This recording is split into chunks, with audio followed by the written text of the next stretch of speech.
تعالوا نعمل مع بعض رسمة العين دي وسحبة العين. let's go. اوكي، اول حاجة هستخدم سوب شي جلام عشان امشط حواجبي وارفعها وتديها كثافة وعرض كده كويس.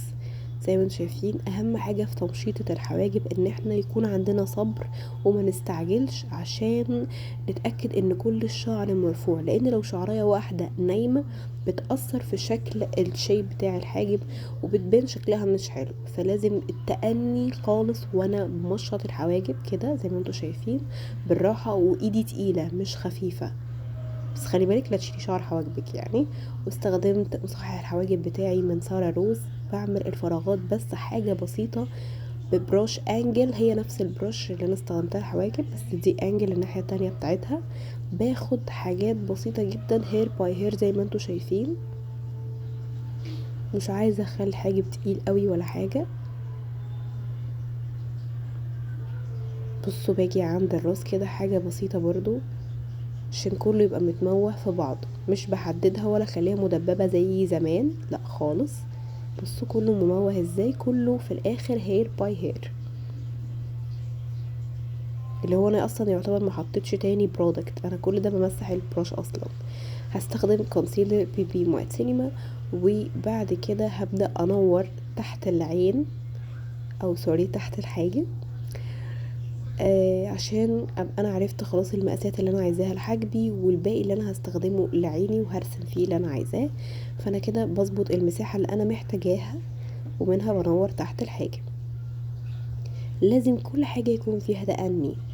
بصوا انا ايدي هنا خفيفة ازاي عشان ما اخدش حاجة انا مش عايزاها، مساحة مظبوطة. بعد كده هجيب سبونج وابدأ اعمل تابنج خفيفة خالص للكونسيلر اللي اتحط.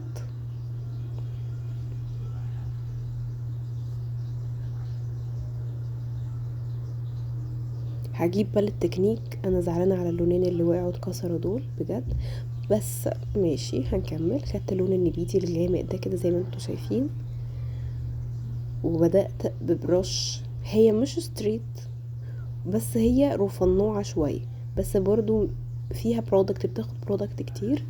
فعملت السحبة اللي انتوا شفتوها دي من عند العين من هنا كده. على فكرة عادي لو جت تخينة او الكلام ده كله، كده كده احنا بنظبط بالكونسيلر وبنظبط كل المقاسات دي بعدين من عند الاي كورنر بتاعتي. بعد كده هسحب زي وينج ايلاينر كده في الشادو. ولو لاحظتوا ان انا ما حبيتش ان انا اثبت العين او جفن العين كله بباودر، عشان لما اجي احط اللون اللي هو التقيل ده يبقى بيجمنتد جدا، ومش محتاجه ان انا اخليه يبقى خفيف. بعد كده هجيب بروش بالشكل ده، هي بلند بس مش مستوى واحد، وهبدا اطلع اللون اموهه كده على فوق حاجه خفيفه. البروش نظيفه جدا على فكره، ما فيهاش اي حاجه. هبدا اطلع اللون بقى على بره، بس مش عايزه ادخل اللون لجوه زي ما شفتوا كده، واحده واحده، مش مستعجلين. بعد كده بقى خدت هنا افتح درجه شويه من اللون اللي انا حطاه على روز خفيف خالص كده، اهو درجه فاتحه عموما عشان اموه بيه على بره زي ما شفتوا كده بالشكل ده.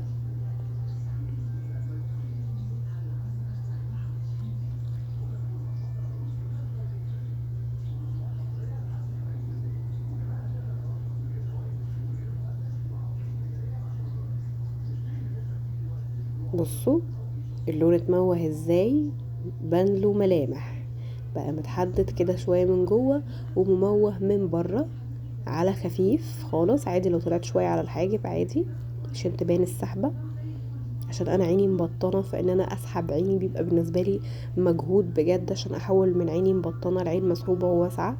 فلكل اصحاب العيون المبطنه يجمعوا لي هنا بجد، انتوا بجد محتاجين الرسمه دي في حياتكم.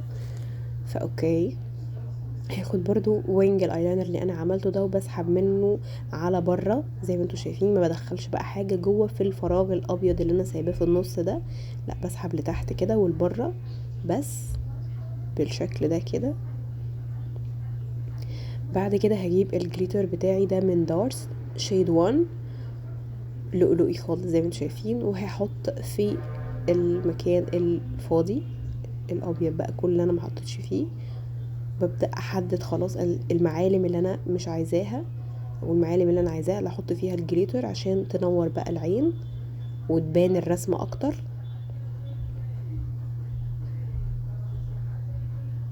اوكي، حبيت ان استخدم نص الرمش بس عشان يبين جمال الرسمه بتاعه العين. وادي فرصه اهو بتشوفوا طريقه تركيب الرموش برضو ازاي. المره دي انا بركبها بملقاط، يعني برضو ما حبيتش انا اركبها بايدي، بوريكم ان انتوا تقدروا تركبوها بملقاط بايديكم عادي، مش هنختلف. اوكي بص، نص الرمش بس، يعني قلت تغيير برضو. وبصراحة ما ندمتش على الاختيار ده، اللي هو اختياري لنص الرمش عشان تبان الرسمة مسحوبة اكتر وبيسحب العين اكتر، وترندي جدا ل 2024. واتوقع ان هو يكمل معانا ل 2025 لان تكنيك نص الرمش ده تحفة جدا، بيدي سحبة للعين. وبصي انتي خصصتي جزء معين عايزة تسحبيه، ولكل الناس اللي عينيها مبطنة اصلا افضل حاجة ليكوا العيون الرموش اللي هي النص بس. اوكي بعد كده بقى ببدأ ازود اللون شوية الغامق اللي انا حطيته في الاول عشان تبقى محددة اكتر الرسمة من فوق كده.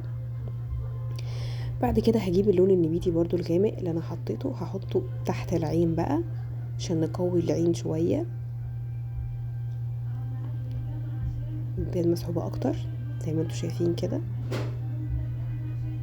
انا عرفت الحدود بتاعتي ايه الغامق وايه الفاتح زي ما شفتوا. بعد كده هجيب البلاشر بتاعي من ماك وهبدأ ازود البلاشر وهايلايتر من اوفرا، لازم الفقرة الاساسية بتاعتي انتوا عارفينها خلاص، ما اقدرش استغنى عنها.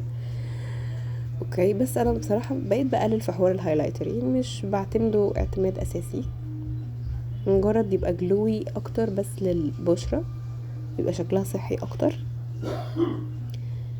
بعد كده هعمل ليب لاينر بقى على شفايفي كده لون غامق. الليب جلاس ده من كيكو، يعني حسيت اني مش محتاجة اكتر من كده بصراحة كشيدز، فقلت لا ده كويس قوي ومناسب لللوك ميك اب.